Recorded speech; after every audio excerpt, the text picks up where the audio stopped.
compounding is probably the most wonderful thing that exists. Never interrupt compounding unnecessarily.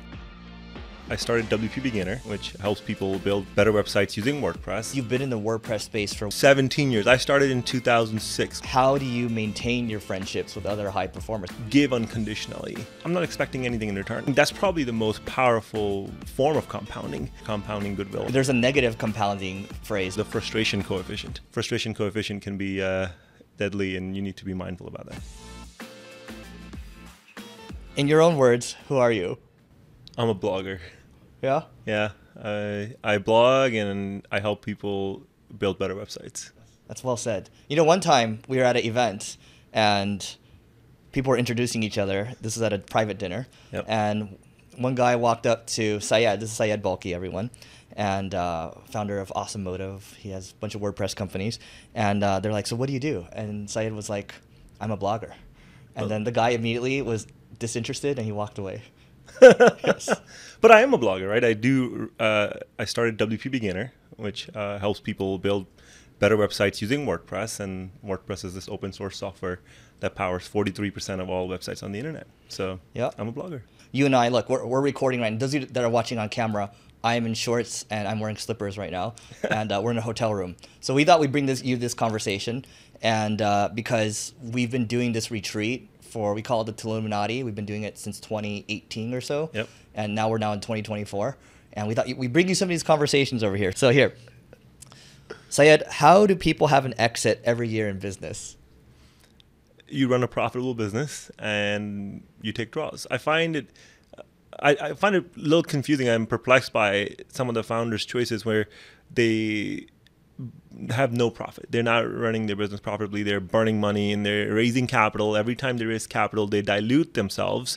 And only at the end of the day, maybe like 8 years down, 9 years down the road, they will exit.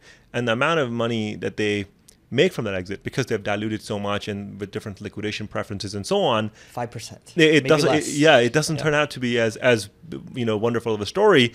But, those big media outlets will never say, this is what the founder walked away with. They will talk about what the exit size was. But most of the money in those situations went to the venture capitalists and the private equities or whoever invested under good terms, right?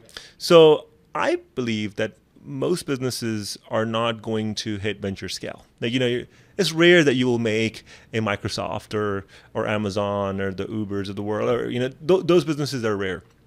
But there's so many more businesses that are wonderful businesses that grow steadily. And if you run them profitably, I think you would have more than enough money to live off of. I mean, I don't have very much needs in my life. Right? I'm a simple person. I have a beautiful family, and that's what I focus on. I don't need to buy mega yachts or jets or anything like this. So, I told you I come from Pakistan, and for me, what I have, I'm really, really grateful for. Yeah. And I think that, to me, is a way to exit. Run a profitable business. Yeah. Every year, take a distribution. Yeah. We have mutual friends where they're taking 20, 30, $40 million distributions every single year. And that's a sizable exit event every single year. And the great thing is you still have the asset that you can continue to compound. Yeah, absolutely. And when you build a business at that scale, you're able to deploy it. You're able to. That is life-changing amount of sum. Just keep buying assets. Yeah, you can buy whatever you want at that point, but that is life-changing, and you can do a lot of good. You can give back to the world. You can donate to have philanthropy and towards the causes that you want. Yeah. What is your philosophy on masterminds, peer groups, things like that? Because I think whether you're an entrepreneur or not, it's something that's worth pursuing. Absolutely. I think one of the best ways to level up, at least what I've found in my career, is surrounding myself with high performers, other like-minded people who are creative, who are hardworking, who are solving problems in a unique way, and you can learn from their experiences and apply them in your own journey. So I actually prefer, this is my only way to network now. I don't like going to those 5,000, 10,000, 20,000 people events because I feel you don't go deep. You're, on the surface and you're meeting thousands of people. I prefer doing events like this where we're 8 people, but we're going deep and we're really talking about the struggles, the challenges that you're having, because they make a much bigger impact. So let's say you're someone that you're like 18, 20 years old. So how does a teenager or early 20-year-old start building a network? think you start following people that you admire, that you're looking up to. Like when I was 23 or so, 24, I discovered this value investor named Monish Babrai. I read his book called Hindu Investor, and I followed all of his principles and so on. And fast forward about 9-10 years, now I'm in a mastermind with him, and we're in a small forum group, and we've become friends, and I've learned so much from him. So I think you start by following the people, and then what you will find is you'll find other people that are following those same people and the same principles, and that's how you build your cohort. So I have our cohort right here, then I have a different group that I hang out with, that might be my mentors in some way, or I would feel that I looked up to those guys and still do. So. And so for each of these cohorts, can you define a little more, like what are you getting out of this one? What are you getting out of other ones? Because I think you need different masterminds or different groups or different things for different situations. Absolutely. Yeah. You're only going to get out of something what you're going to put in, so that you have to be prepared. So when we're coming and doing this Illuminati event, what I really like about it is that, one, we're all trying new cutting edge techniques, tactics, marketing hacks, business hacks. Because we're hackers, right? We all started with nothing. You started with nothing. I was 16 when I started using WordPress. And so we're very creative, and we have a unique way of solving problems. So my biggest thing every time I walk away with it is some cool idea that I can amplify. In my forum group that I am with, I am getting a lot of wisdom and life lessons and philosophies on bigger picture things of how you do asset allocation, how do you think about life, and how do you think about kids. I have a 7-year-old, and I think that's probably going to be my biggest contribution to this planet. Yeah. So. And your group, that forum group, by the way, it's a lot of great people in it. They're mostly capital allocators, right? Yes. And they're a little older than you, right? So it's a little different. Yes, but I do value the experience, and For sure. I think there's a lot of value, to be part of that group. I really enjoy the conversations, and the energy that's there, and the wisdom that's there is next level. Yeah. So from that one, you get life wisdom. You talk more about capital allocation. This one is like, we're entrepreneurs, but we're also marketers, right? And then we're also around the same age too. Exactly. So it's a little different. We spent some time working out this morning too. Yep. Absolutely. Yeah.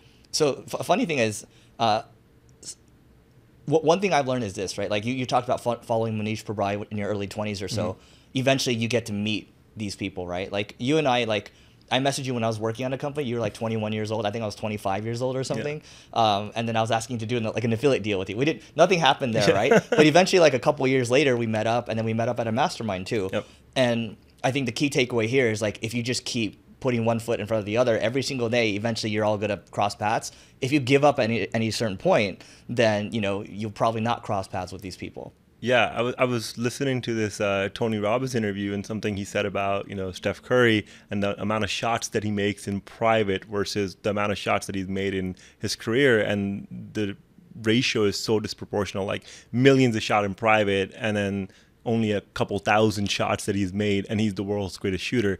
And the quote that he talked about, that he said, and I was like, this is so powerful, is that you're rewarded in public for what you do in private.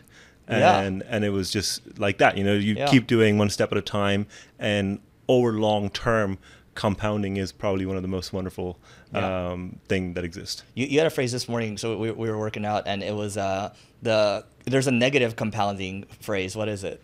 Well, it was a mental model I was talking about that I came up with. I call it the frustration coefficient.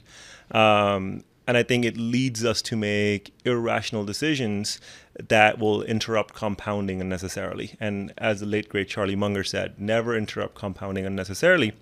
And the frustration coefficient, it's as real as gravity. You don't see it, but it's happening. And the way to think about it is, let's say somebody did something and it made you you got a little annoyed. You didn't say anything. The next time that person did the exact same thing, nothing different, but your annoyance factor is X plus 1. And after that is X plus 1 plus 1, right? So it keeps going up by a factor. And one day you just blow up. And that can lead to a lot of negativity, relationships getting broken. Maybe you end up selling a business that you really loved because you were frustrated about the wrong things. Your perspective on it and your attitude towards it was not right. So frustration coefficient can be deadly, and you need to be mindful about that. So that's a situation where you should interrupt the negative compounding. Absolutely. You need to practice radical candor, and you need to, be upfront and be transparent about what it is, and, clear the air. Yeah. We talked about this maybe a couple of years ago, but what is the right way for people to handle? Okay, let me rephrase this. So let's say you have someone that you work with, right? They keep making the same mistake over and over. You learned over the years that it's not the right thing to blame the person necessarily. What do you do instead? Well, one, it's important to emphasize to the other person is that you're in the same team and you're working towards the same goal and towards the same mission. And when you approach the situation that way, it's no longer a personal attack on the other person. And when you're talking about, hey, I care for you and I am giving you this feedback because I want you to see you do better. So it's not about critiquing the person. You're critiquing the situation and learning from that situation and how we can do better. And that's what all of us are doing anyways all the time. You know what's interesting? It works, right? It works to an extent, but some people, they take it so personally still, even if you say you're attacking the problem, and then it's just like, you just see them get more and more defeated. Others, they get more and more motivated when you do flip it, right? Yeah. Have you seen that happen? Well, I think, it's hard not to take things personally because especially if you're a high performer and you take pride in the work that you're doing, and if someone comes in and says, hey, there might be some opportunities for us to improve, one, you got to take a step back and say, yes, everybody can improve and nobody's perfect. And that's just sort of like your self-awareness at that level. But when that happens, you have to stop, take a pause, and, bring that centering exercise back. Hey, remember, I am not attacking you. I believe that you are very capable. You're a smart person. You're a high performer. And we're working on the same team. So our goal is not to tear each other apart. Yeah. The goal is to tackle the problem head on and learn from the mistakes that we're making or the opportunities that we have to improve. And if someone says that they have no room to improve, and I think you've hit an impasse. Yeah. Well, let's go with this one. So, the air gets thinner as you continue to climb higher, right? And earlier we talked about the importance of masterminds and everything, but how do you maintain your friendships with other high performers? Because high performers like hang out with high performers, right? Yep. I think you always have to have something valuable to contribute to a group. If you are a taker, over time, your circle will get smaller and smaller. But if you give unconditionally, what it does, it compounds goodwill. I think that's probably the most powerful form of compounding is when you're compounding goodwill in the world. Relationship capital. I just say compounding goodwill because there's no, I'm not expecting anything in return. If you ask me a question today about anything that's going on in your business and I, share my perspective or my experience with it, I don't own any equity stake in your business. There, whether you do that or you don't do that, it has no impact on my personal life whatsoever. But if it does end up doing positive for you, I think the world will be better. And that's the way I approach it. And I think when you approach it that way, and a lot of high performers that at least I'm friends with, have the same worldview. Right. We used to be in a lot of different masterminds, but now it's like, okay, there's probably one forum, one like a peer, like a founders retreat, like what we do over here. What did you, when in your early 20s, how many of these groups were you in and how many are you in now? When I first started, I was going to every conference because you have to do that when you're in the early days. Nobody knows you. Yeah, nobody knows you. You're putting your brand out there. So I was going to a lot of events. I mean, that's how you learn what works, what doesn't work, what you like, what you don't like. I was on the stage. I was speaking at conferences, thousands of people. I was doing a lot of that. Like, I don't even remember. I've attended hundreds and hundreds, maybe 1,000 conferences over my career. Now I'm very, very selective about the groups that I'm in, the conversations that I'm having. I would much rather prefer to go on a one-on-one lunch or one-on-one dinner with a friend and catch up versus being going to a 300 people event. I'd much rather prefer a 10 people event like the one we're at right now than larger ones. Yeah, and what I'm hearing is you want to go deep instead of wide.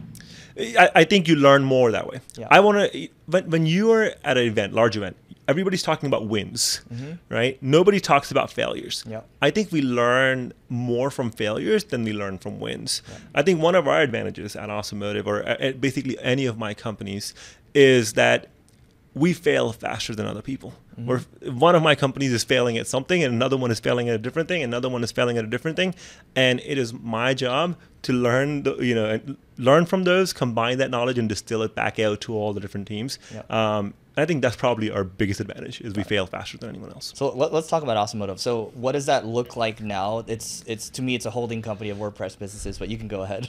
I don't like the word holding company, and it's actually not a holding company. What do you call it? It's a management company. Okay. Explain that first. So when I was starting out, all of our businesses are completely separate businesses, because I believe that you cannot build solutions to solve problems that you don't fully understand. That's very important. So when one company tries to do 18 different things, they're terrible at all 18 of them. But when you put relentless focus and go deep on that one thing, you're going to build the best solution. So all of our companies are independent leadership, independent operations, independent GMs, independent everything, no resource sharing going on in there. So like ultimately what Automotive is doing is a glorified management company where, I will give advice. I'm an investor in many companies at this point. Some I own wholly, some I own majority stakes, some I own minority stakes in, and yeah. So that's how I think about Automotive. Okay. And how many wholly owned acquisitions did you do last year? And what else? We'll start with that first. Last year we did 12. We did 12 full acquisitions where I just bought the whole companies, and then I did 4 minority stake deals. I call them the growth fund. There's no other investor in my fund, so it's just my personal capital, where I invested to acquire 30% or more in minority stakes. Yeah, and so why? I mean, the people might ask, why 30%? Why not go for a majority, 51%? When you're working with founders, you realize that not every founder wants to exit the whole business. They're really committed to what they're doing. I mean, one of the investments that I did that we actually just announced earlier this week is called Groove HQ. Yeah. It's a top-rated customer support software. And Alex, the founder, believes that the work he's doing in Groove is his personal legacy.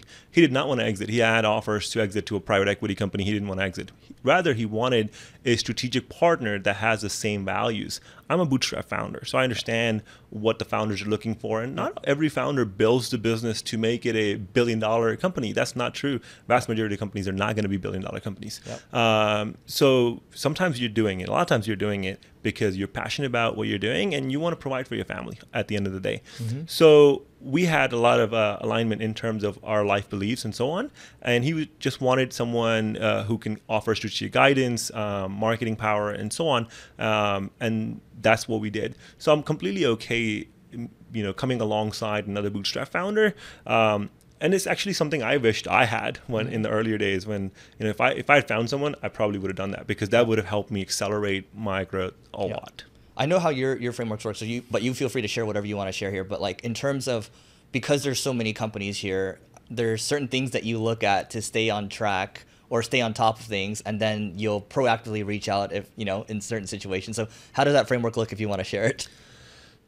Yeah, I mean, so every company is autonomous in that, because I'm not a superhuman. I have 24 hours in the day just like everybody else have it. So the key is to have good fundamentals, good rules, good vision, good annual planning. We use EOS in a lot of our businesses. And so you have a VTO, which is the Vision Traction Organizer. So those are like your guiding principles.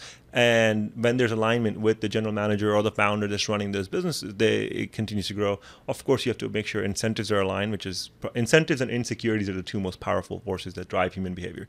So you have to make sure those are aligned. And after that, all what I'm looking at is the P&L. and I will chat with the GM or the founder, depending on how senior they are. Either I will talk to them once a quarter, or I'll talk to them once a month, just to kind of add my input or offer any advice if they need it. But if something's wrong in those metrics, then I'll hop on a call and say, hey, what's going on here? And you're looking at it's like red light, green light, yellow light, right? Pretty much. You're basically looking at a scorecard. Yeah, 100%. Yeah. That's the only way. You have it has to be color coded, and it's not super fancy. It's like a spreadsheet. Yeah, but all the spreadsheets are kind of all interconnected, right? At the end of the day. They are. Yeah. You just said a powerful phrase. It's incentives and insecurities that are the most powerful driving forces in humans, right? So what is that? In shaping human behavior. Yeah. So most things that we do are driven by an incentive. So for example, if you're working out every morning like we did today, that's because we want to live healthy. That's an incentive. But what's the real incentive? We want to live longer. We want to have a better quality of life. So those are the incentives. Now, for some people, it might be that their insecurities might be driving it. Maybe they're like, I want to look good. Maybe they don't think that they look great yet. Maybe they're like, hey, I want to fit in better clothes, or shape fitted clothes or whatever. So it could be insecurities, it could be incentives, but almost always those are the two driving forces that are shaping human behavior. And I actually believe there is a thing called an insecurity score. Oh. Okay. And it's invisible, just like the frustration coefficient. So you will have in your company, and you'll find this, is you have someone that's a very high performer at their job. And you both agree that they should be promoted because, of course, you want to reward your team members and you want to help them grow in their careers. And they go in the next role and they're crushing it. And then they go in the next role, they're crushing it. And then they go in the next role, and all of a sudden, the performance just tanks. And you wonder what happened. What really is going on sometimes? Maybe you hit the ceiling, and maybe they're not skilled, and maybe you gave them a little challenge too big. At which point you can identify those. But what I have learned, a lot of times, it is around insecurities. They feel more nervous. The responsibilities are too high. The fear of loss gets so much that it takes away their confidence, and they're not making those decisions that they were making before at the same fast pace, which is hurting their output. So I call that the insecurity line, and then you need to make sure, you make a fair checklist at that point. What are you afraid of? And you write those things down, and you figure out how you can eliminate those so they can continue to make those decisions faster like they were doing before, so they can continue to be a productive member of the team. Can you share a story? You don't have to give names, obviously, but share a story about how you did this, because it sounds interesting. I'd like to hear an example. Yeah, for sure. So, I mean, we at all of my companies, I really believe in promoting from within, because I believe someone who's been with you for a very long time, they should be rewarded. They understand your system. They should continue to grow with you, because what I would like to do is build a generational company. I want to work with people who I enjoy working with for the rest of my life, and I want to keep doing it till I'm 90, 94, 95 generational to you is like till you die, basically. Pretty much. Yeah. Generational to me is pretty much what I die. And generation, I guess, is defined like 25 years. Okay. Right? That's like the definition of generation. Yeah. So I want to build a generational, so multi-generations. Who knows? Maybe our team members' kids are also working at one of the many companies that who knows how many we own at that point, how many I own at that point. So as we're promoting, one of the people, real rock star, let's say in marketing, real rock star. And we say, okay, hey, now you should lead a team. Instead of going from an individual contributor to a team. There's some roadblocks there. Oh, well, should I, they're great at individual tasks, but not okay with giving feedback. So you need to, provide them with training and so on those things. But then there's an insecurity, like, hey, this was my peer before, and now the relation dynamics have changed, and I feel that if I give this, feedback to that, my relationship might be, broken. And that's insecurities. Yeah. Because you're negotiating with yourself at that point. Yeah. You should never do that. And so is this something, by the way, like it sounds like this is the insecurity score. It feels like it's helpful to refresh for everyone in the company every quarter or something like that. Yeah, especially if you're a manager and you have teams, you need to be on the lookout for that. And this is one of the things that EOS helps with. If you have the L10 scorecards, which is a level 10 meeting, if you read the book Traction by Gino Wickman, it talks about that. But if you have those scorecards and the accountability pieces, you will know when someone who's a high performer, they drop. Usually when the performance drops for a high performer, it's because something external has happened. Maybe something's going on in their life. Maybe something is impacting. Maybe the role changed, this environment changed, and you need to be aware of that. And when you double tap on that, double click on that, and so it reveals. And is that you doing it? Because us as entrepreneurs, like we're not the most empathetic people. But I have your personality score. I have mine too. I know how empathetic we are. But like we build frameworks. So Yes. who does this for you? So, I have to work myself to do this. I'm a very straight shooter, right? I like to say I'm a WYSIWYG. What you see is what you get. Yeah. And I have to work on that and make sure that, when I'm presenting the feedback or giving someone feedback, I'm conscious of the feelings of the other person as well. But what's the most important part is that my goals are aligned with the other person.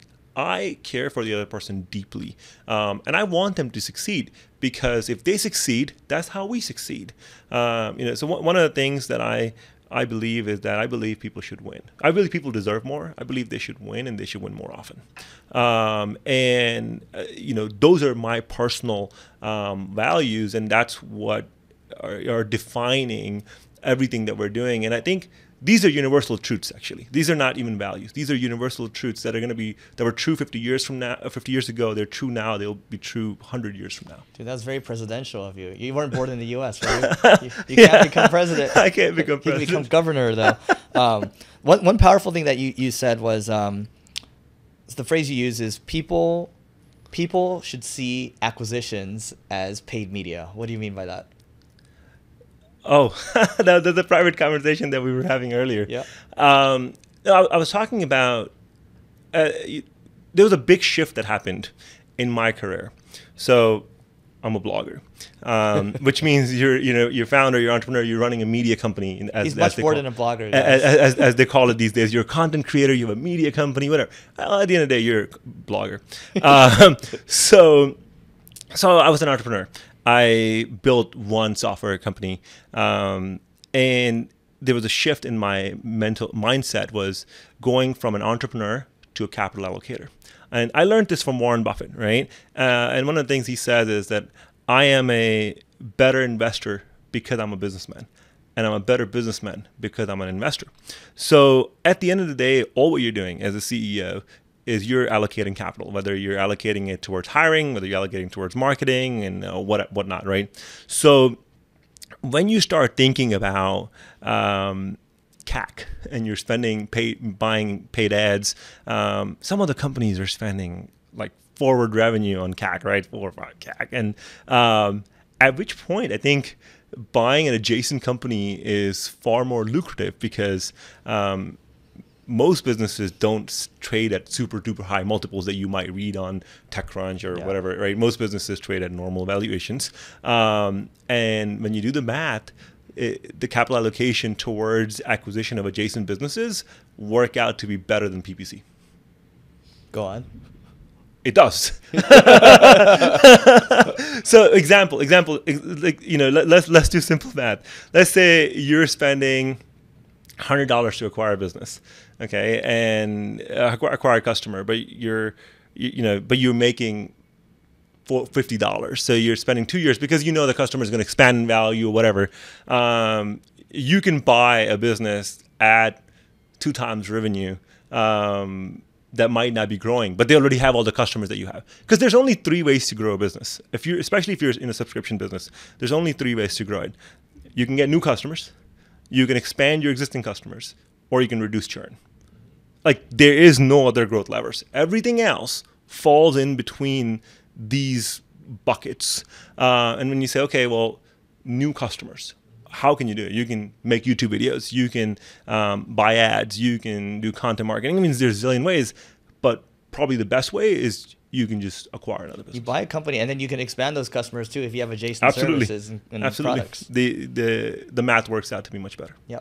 And how you have because you've been in the WordPress space for what, 23, 24 years? No, so 17 years. I started in 2006, more than half my life. I'm 33 years now. Okay, so more than half your life you've been in the WordPress space, and so you're known, right?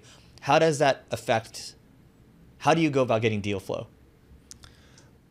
Well, now, especially in the WordPress space, when someone wants to exit, especially an entrepreneur, you have to think about what's important to them in the deal. Of course, valuation is important, but entrepreneurs want to make sure that that the customers are taken care of, the products are taken care of, because it's their legacy. Nobody wants to sell their company to a sleazy private equity company that's going to kill it. Yeah. That's nobody's vision. Nobody. It's ironic. The PE firms actually do a pretty good job at the end of the day.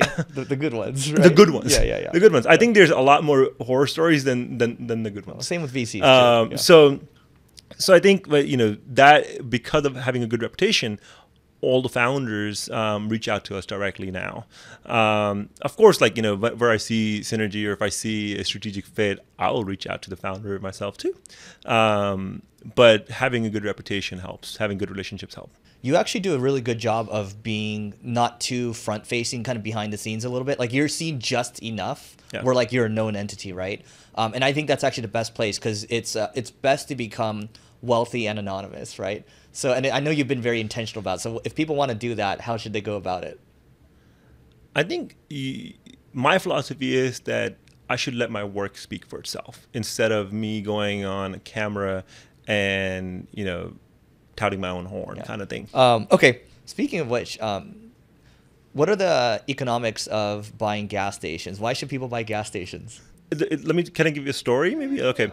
So when I moved to US, I was 12 years old in 2003. My dad, his degree didn't validate, so he's a mechanical engineer by trade. But moving to US, he would have to go get recertified and everything.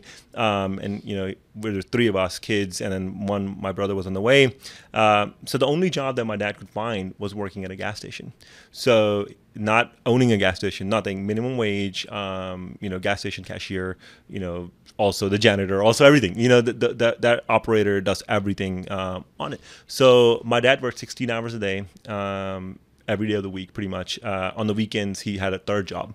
So he had three jobs. Gas station? What was the 2 and 3? Gas station, and gas station. Triple gas stations. Yeah. Wow. It was gas stations where he was doing this. So he would go, one shift in one gas station, go to the next one, change in the bathroom over there, and then work that, because that was the only way to make ends meet. But what I learned from that, watching that, was people go to the gas station. They're not going anywhere. They're in the corner. You're going to fill up your gas all the time. I was playing cricket. I love cricket. And I met this Pakistani entrepreneur, and he was a sponsor of our team, and he loved playing. And he's like, hey, you don't have to pay anything. You can just play for the team as long as everybody treat each other nicely. And I really was inspired by him. He became my very first mentor. I was 14 years old. And I asked him, how did you make money? Did you inherit it? As a 14-year-old, I had no filter. Yeah. and he said, no, I own real estate. I'm like, what kind of real estate? And he's like, I own gas stations, convenience stores.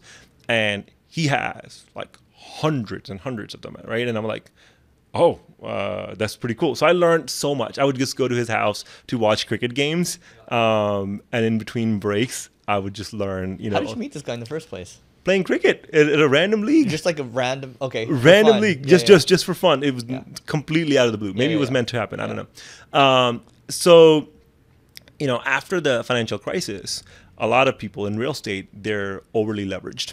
By the way, leverage is what pretty much destroys any business, right? That's how you commit suicide. You don't do any leverage. I don't do any leverage. Yeah. I've seen people get completely wiped out with leverage. Even a little leverage can wipe you out. Yeah, if you don't have good margin of safety. I believe in operating with very large margin of safety. So what I did at the time, once my online businesses were making money, I didn't spend anything, right? I was very, very frugal. So I went to him and I said, hey, I would like to buy a gas station too because I've saved up enough money, and he helped me find my first several deals because there were so many at that time that were being foreclosed on because somebody was going through a divorce during that time or had a lot of debt. I've also purchased, maybe somebody died and their estate is selling it, and that's when you can get a value purchase. Well, how old were you? I was in my 20s, early 20s. So I bought them because, one, they're corner lots. I'm not operating those gas stations. I own the real estate, and they're leased out to publicly traded companies like Couche-Tard, right, that own Circle K and so on. And they pay you rent, and they pay for your insurance, they pay for maintenance, they cover everything, right? So it's net. It's called triple net leases. You can look it up, but it's headache free for the owner. And for me, I was not sure what my digital business was going to do because nobody in my family has ever had a business. Considering I told you how hard my dad was working, I'm like, well, if all of this goes away, at least I have this predictable income that will sustain my life. And that was, I think, was a pretty important and shift also in my journey, because once I had that peace of mind, I was no longer stressed about things. So I'm like, okay, if something goes wrong, I have this as a backup. I was able to make more bold moves in the business. Got it. So, and let's say if you use simple round numbers, it's if someone invests like $100, what are they expecting to get back from a gas station over time? I mean, it depends on what you're buying it at. I think most of the value is done when you're buying it. Most of the risk is covered when you're buying it, of what price you pay. That's how you protect yourself. I've seen gas stations trading at 4% cap rate, which basically means if you put $100, you make $4. Yep. But I think that's a pretty terrible deal. Generally, I mean, unless you know something else about that land that other people don't know. It has oil under it, or maybe this is underpriced, right? Yeah. So whatnot. But typically they can be better than that. Like everything that I bought was in the 8-9%, and now they're much more higher because the rent has gone up. That's amazing. That's like S&P level. Because I bought them low. Yeah, I bought them low at the right time, under the right circumstances, and so on. I'm not going and buying in open market. Yeah. By the way, here's just the side quest over here. I know you to be a really good negotiator, and so what are your philosophies around negotiating? Because that's how you get these like 8-9% cap rate deals. So, well, I think the most important thing in negotiation is your power to walk away and having no emotional attachment to it. And for me, that was the case with just about every real estate. I had no emotional attachment to that. I see it as a vehicle for my family's safety. And so like if I can get it, I get it. If not, you have to stay disciplined. Yeah. In investing, I think most of the mistakes that happen is when you lose those disciplines, when you lose those checklists. Mm-hmm. And you say, okay, I'm a wonderful operator. I can turn around any business. I can do this. After you have your first success, you think you can. You're unstoppable. You're invincible. Yeah. Right, and that's not the case. In most cases, I was reading a Berkshire letter from the 1980s, and Warren writes in there, it's like he says, when you put, in vast majority of cases, with few exceptions, when you put a highly reputable management team with a business that has a reputation of having poor fundamentals, it's the reputation of the business that stays intact. Yeah. So I think you have to stay disciplined, and you need to know what your capabilities are and what your circle of competence is. What else have they said? They've also said like make sure you have a business where an idiot can run it, because eventually an idiot will. Yeah, they do say that. Yeah. So speaking of frugality, have you read the Elon Musk book? No. So entertaining. Main thing is he's extremely frugal, right? And if you look at some of the best entrepreneurs, they're extremely frugal. So what are your philosophies in terms of how you can actually continue to stay frugal? I think you have to look into what's your desire for spending. Why is that desire there? a lot of times that desire is there because you're looking at external scorecards. You're trying to play a catch-up game, and you say, I see so-and-so friend of mine, they're driving a Rolls Royce, so I also better get a Rolls Royce. So you're trying to keep up with the Joneses mentality. Yeah. And a lot of times that's how the lifestyle creep happens, right? And my salary is going up or my income is going up. I can afford more things on debt, right? Because you don't think about the actual value of what you're buying. You think about what the payments are going to be, especially when it's a very large purchase. If you're buying like maybe a expensive watch once or expensive clothes once, whatever, it might not be destructive to you. But if you're going and buying multiple real estate, millions of dollars of things, those can, especially when they're leveraged, can be destructive. So to avoid lifestyle creep, I have certain principles that I follow. I like to offset my expenses and depreciating assets that I might purchase with an appreciating asset. So you want to give the Sully example? Sure. So my son Solomon, when he was being born, I was like, well, how much is this going to cost? Because your lifestyle expenses go up. Anybody who has kids know that. Their diapers, their school, there's this, all sorts of things. So I said, well, if something is to happen to me, it's not easy to run my business, right? Because you have to spend half your life in it. There's so much knowledge. Right. Yeah. There's so much knowledge that I picked up over 17 years. So I said, well, I will buy a gas station and free and clear, and the return, it's for Solomon, and the return of that pays for any expense that is incurred for Solomon, and anything that's not incurred will be saved up for him to go to college or whatever. So for any new expense you have, you need to offset it with like some type of investment that will pay Absolutely. for that. So if you're thinking about, let's say if you're working and you just got to raise 20%, whatever raise that you just got, and you're like, oh, well, now I can afford my next BMW payment. Stop. Don't do that. Invest that somewhere else. Right. And then once your dividends from that investment gets to the point where you can afford that new BMW payment, that's when you can buy the BMW. Got it. By the way, like in investing, it's about not selling assets at the end of the day because you don't want to interrupt compounding, right? But so here's the thing with that. It's what if, like, let's say someone's in college and they have, money in stocks or whatever it is exactly, but then they need to pay for expenses. So what do they do there? Should they get a loan? What happens? I think it's not quite that you should not sell. It's not quite that you should not sell. It depends on what asset it is. Avoid selling. If it's a wonderful asset, you should avoid selling it at that point. You should find another way, maybe figure something out. But it's not. That doesn't apply to all assets. Like sometimes you have when you're buying a stock, you're buying the underlying business.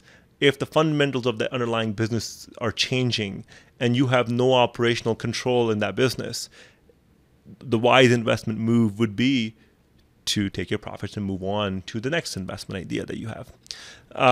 So that's the way I think about it. But let's say you own a great piece of real estate and it doesn't cost you too much, and it's lucrative, and this area is going to grow. They're not making any more land. Like, lands were the original NFTs, I guess, right? Whatever. So they don't make any more of those. So you may not want to sell it. You can hold on to it. If you have holding power, you can hold on to it over long term of time, unless you have a better idea. Right? It's all about if you have a better investment thesis, something else came up, and the opportunity cost of holding this is more than the benefit here. So I don't think I've ever shown you this. I'll show you, like, once we stop recording, there's this chart. Because when we were taught growing up, at least my parents, it was like, oh, you got to have a big home, 401k and all that. And you think most of your assets go into that, right? And so when you look at the net worth of someone that's under 100k or a million or whatever, even under 10 million, it's mostly like the home, right? Maybe there's some stocks here and there. But once you go like 10 million to 100 million, it's mostly your business, right? Yeah. So like, is that how your asset allocation is split up right now, or? Well, I have a pretty diversified portfolio from an asset allocation perspective, but it would be fair to say that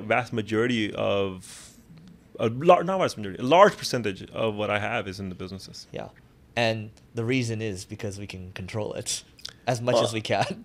Well, so in your investment, in anything that you're doing, you have to figure out what is your edge, what is your competitive edge. Because look, if I try to play basketball against LeBron James, I'm going to lose, right? So I don't have any advantage in playing basketball with LeBron. But if LeBron tries to start a WordPress plugin business, I think LeBron's going to lose because, he has certain, he doesn't have the same advantages, right? So you have to find what's your circle of competence, and you need to find what is your edge, right? So that makes a big difference. And I feel that in this small business software category that I'm operating in, for a portion of the businesses that we have, I do have a unique understanding of that audience because I write the blog. I talk to those customers. I'm reading the feedback that they're sending in, and so on. And I feel as a business owner, I also understand the problems. Like one of the biggest reasons why I invested in Groove was because I'm really upset with my current help desk software, right? They keep raising their prices. The platform is buggy as heck. It's not scaling for us. And I'm like, well, I should just build one or buy one. And then, if I can buy one, it's faster and better. So I looked around the industry, and I talked to many people, and they all had the same problem. Front, too expensive. Zendesk, too expensive. Everything, nobody's happy with it. Their solution, and I'm like, well, this thing looks really good. It does everything I need, and like 30-40% cheaper. So like let's go do that. So a lot of the solutions that I'm investing in are solving the problems that I am having in one of my many other businesses. So like take like Uncanny Automator, which is like automator plugin for WordPress, is Zapier for WordPress. I'm tired of paying the Zapier tax. The cost it's pay per task. Yeah, pay per task. I call it the Zapier tax. Yeah. I pay enough taxes in my life. I don't need to pay a Zapier tax. So I said, well, this cost is going up. I don't want this. This can't be rocket science. Somebody has to be doing it. And guess what? These entrepreneurs, Ryan and Ken out of Toronto, they had built this for WordPress.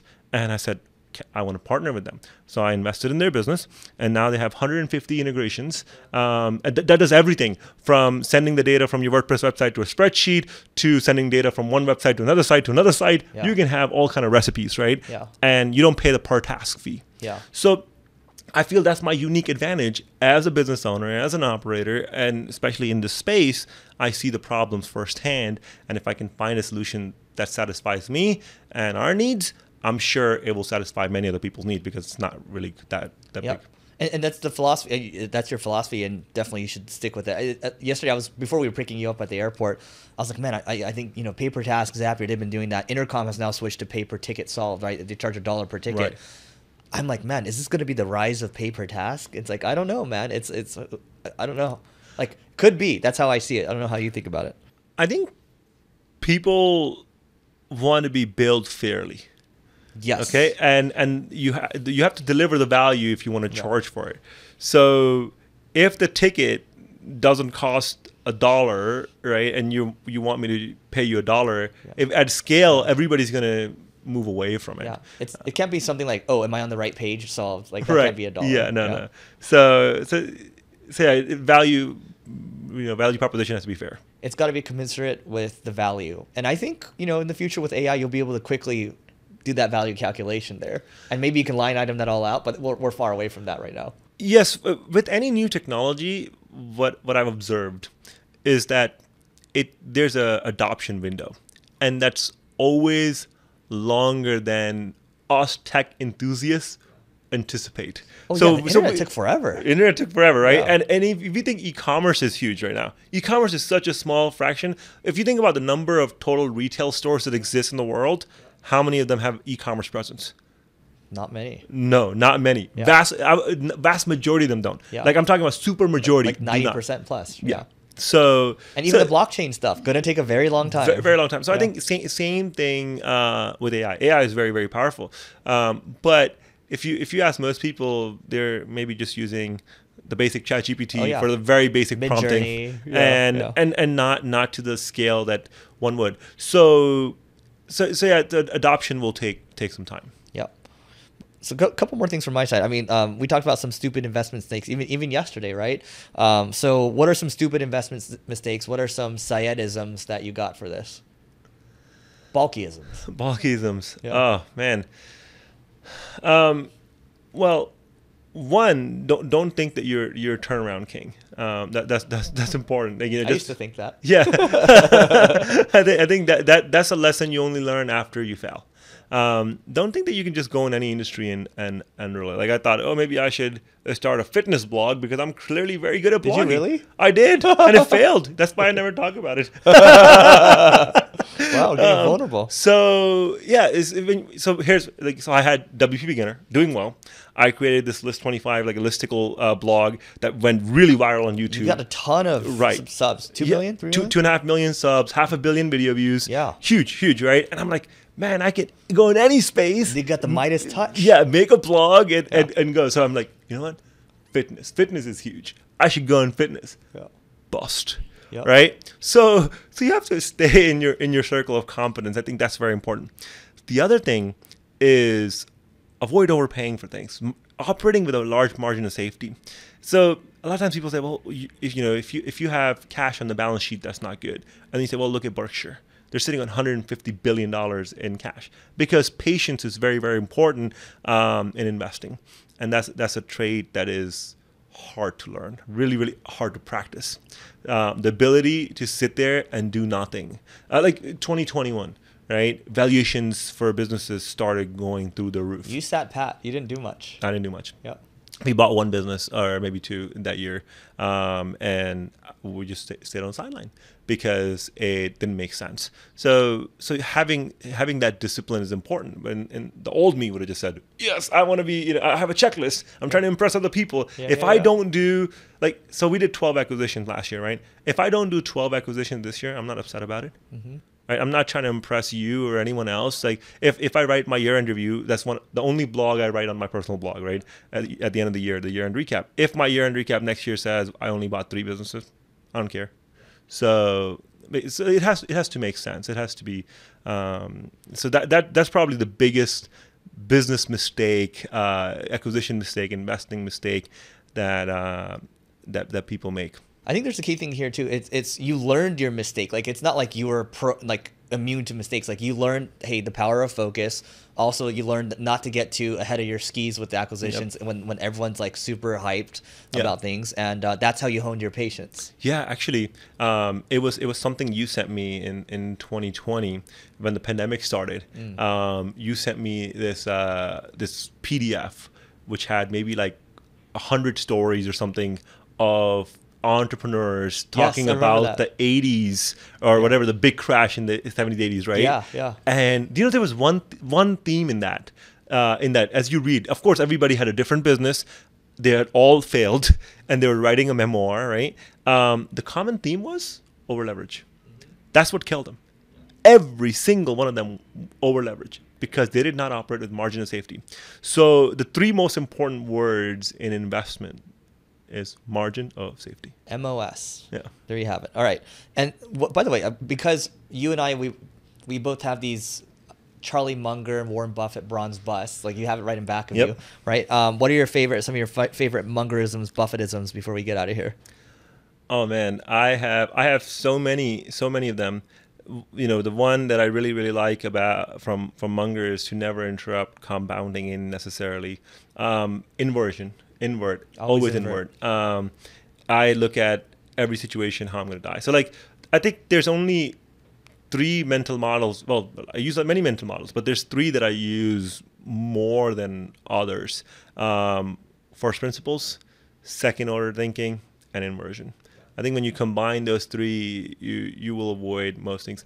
Buffett's rule of investment. Number 1, don't lose money. Yeah. 2, don't forget rule number 1. Yeah. I think that's very, very important rules. And just that discipline, you can listen to their annual letters over and over, the meetings, and pick up new ideas. Yeah, but Munger's, it's more like phrases you can remember, right? Buffett's got like paragraphs and things. And the Buffett one I remember is more so like most people just don't want to sit around on their asses, or maybe it's a Charlie Munger thing, and just, wait to get rich. Right. Actually, yeah, compounding it takes time. One of the most important factor in the compounding equation is time. There's all sorts of compounding calculators. You can say, okay, if you set aside $1 million right now, and say it earns like 7% or whatever, for 100 years, how much you think it will turn? Probably like close to like 800 million. If that dollar purchase amount was invested from the time period, just in an aggregate, index, if there was such a thing at the time, over the period of time, it would, and the amount of doubles in 10x's it would have done, it would be worth like far larger amount, an order of magnitude bigger than the value of the entire Manhattan Island. Wow. So I encourage you to pull that up, maybe add it in the show notes or something. I think there's always the different perspective. Two more things over here. So I remember, you invited me to come over to one of your growth fund meetups, right? Yes. And it's an annual retreat that your portfolio companies do, and it's awesome. Everyone's hanging out, everyone's having meals. So do you want to talk about that a little bit and kind of the benefit for companies to do stuff like that? Yeah, absolutely. So we do this twice a year, generally March and September, so 6 months apart, where the founder or the general manager, basically the people that are leading these individual businesses, get together. Because as I mentioned, they're operating autonomously, independently. So they have their own thing to do. They don't have the time to sit around, talk to each other, and so on. But as I said, one of our advantages is that we fail faster than other people. We're learning from our mistakes. So when you were there, I'm sure you saw, we talked about, hey, what were some of the wins that you had? What did you learn in this last 6 months? So we go around the group. It's essentially a mini founders network, mini leaders network, and they're sharing stories from like 40 different businesses that are in that room, and it just amplifies the knowledge transfer. And I think that's a very big challenge that most businesses have, especially as you're growing, is a knowledge transfer gap. And the knowledge transfer gap continues to get bigger and bigger, and that's how the businesses stall, the growth stalls. And you need to make sure you're bridging that gap if you want to keep scaling. And the Growth Fund Meetup allows for that. It's all just communication at the end of the day. Yeah, communication. Also, one of the things people say, well, Syed's one company is promoting the other company, and that's not natural. That's not by default or design. Each of the general managers have full autonomy on what they choose to promote, whether it's our own solution or sometimes not our solution, right? So, imagine if me and you get here together, and I'm like, hey, Eric, I'm thinking about promoting PPC agency to my audience. Because we're friends and because we are hanging out and I see there's alignment here, we might partner up and do that joint venture. Not even joint venture, just like cross-promotion deal. So that I call that alignment. So we set aside an hour and a half to 2 hours, of the day, and I just call that time period alignment. So, hey, GMs, founders, talk to each other, figure out where you see paths to grow, and they will talk, and a lot of good come out of that too. Do you want to explain kind of the setup for this? Like, you have multiple houses, like the food and everything. Logistics. Yeah, so it started. It's basically every company that I own or I've invested in. I invite the founders or leaders of that company, and we started. And are you paying for them or? Yeah, so those businesses, individual businesses, pay for that. Imagine if you were going to a conference, your business would pay for that. So they're paying for themselves. You're just setting it up. Well, technically, I'm paying for it. Indirectly, I'm paying for all of it. But the businesses, their respective businesses, their P&L's paying for it. Their P&Ls are paying for it. And so we started with just doing it one house, and it was like maybe 8-bedroom house or something like that. And the one that you came, it was like 14-bedroom house in Orlando, and in that same neighborhood we had like 4 other houses. Each of the other houses had like 5 bedrooms each, and we had like a commuter cars that were bringing people into the main house. We've actually outgrown the houses now. That was the last one that we did. I think the houses were so intimate though, right? But as you saw, the theater room in those big houses. Orlando, by the way, if you're ever looking to do a big thing, this Reunion place is called Reunion Resort in Orlando, and they're massive houses, like 14, 16-bedroom houses, theater room, etc. So we were using the theater room for the presentation. Massive dinner table with like 26 people. Food was good. Food was really good. We had a private chef there and everything. So. But that was the last one that we are gonna do at those houses. The next one is gonna be in Turkey actually. And we're gonna do Bodrum? No, in Istanbul. Okay, all right. In Istanbul, and I like it. So we're gonna try hotels now because it's just very hard to scale houses at this point. Got it. favorite first books that come to mind? You can list. This is plural. Oh man. Psychology of Money is the book that I gift to every cousin, kid in my family that's graduating high school. Psychology of Money and Atomic Habits. Those are the two gifts for me when they graduate high school. Yeah, that sets the base for the future. Absolutely. Yeah. A book that I read last year from Morgan Housel, Same as Ever, was very good. Is it really? I have it sitting on my desk. Yeah, Same as Ever. Okay. A lot of good stories. Clear Thinking by Shane Parrish was very good. A book that most people probably won't read or know about is I read the trilogy on this entrepreneur, a really great entrepreneur, Roy Thompson. So Roy Thompson, the Thompson family is the richest family in Canada, right? The Thompson say the name. There you go. Thompson Reuters, etc. And so he built a media empire and radio stations and newspapers and so on. And I just find his journey to be so fascinating because he did so many acquisitions along the way. So I think there's like Roy Thompson, the Lord of Fleet Street, Roy Thompson of Fleet Street. I think that's the book, one of the books, and then the second one is After I Was 60, and then the third one is the Thompson Empire. So that trilogy is really good for those who like reading about amazing individuals from the past. So let me set this one up for you. Okay, so basically, you told me about these books. There's the Rockefeller one, and then there's a Vanderbilt one. So how should people think about passing on generational wealth to their families? That's a very hard thing to think about because nobody knows how your kids are going to turn out. You hope that you're doing everything right so the kids have a bright future, but you don't have practice being a parent. So best thing you can do is learn from history, learn from others who were successful and who have done it and what went right and what went wrong. And then in America, the two biggest families when you think about that have stories is the Vanderbilt family and the Rockefeller family. The Vanderbilt family basically wiped the whole wealth within second generation after that. So it was all gone. Versus the Rockefellers continue to pass down that wealth for many generations, and the big thing that stood out there was the values that was imparted by John D. Rockefeller to his kids, and then from there onward, and it was a lot around ledger keeping. Spend a third, save a third, give a third. To summarize the books, so one was called the House of Fortune's Children. And then I forget the other ones. Becoming a Rockefeller? Becoming a Rockefeller. Being a Rockefeller or becoming me. Something like this. Something like that. And we can add that in the notes. But yeah, so very starkly different ending outcomes. Yeah. So yeah, I haven't figured out what that's going to look like. But it's good because you're looking at patterns. I am looking at patterns. I'm looking at history to give me guidance. History rhymes and repeats, and there's so much we can learn from those events. I think the final thing we can end off with is a lot of the stuff that you're reading, a lot of stuff that most people read are Lindy, right? Meaning that if they've been around for the last 100 years, they'll probably be around for the next 100 years. That's true. You want to find things that are certain, that give you a certain amount of certainty among chaos, because there's always chaos.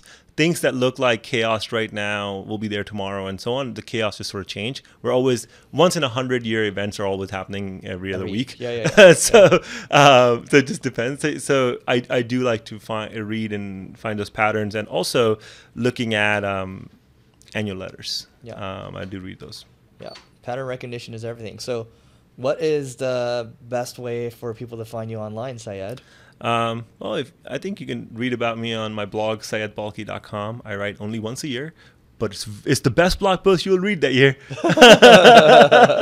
It has the culmination of all the lessons I learned, all the things that we did, and so on. You can find me on Twitter at Syed Balkhi. You can go to am.co to see all the various companies that we have and all the cool things that we're doing. Cool. Thanks so much. Thank you.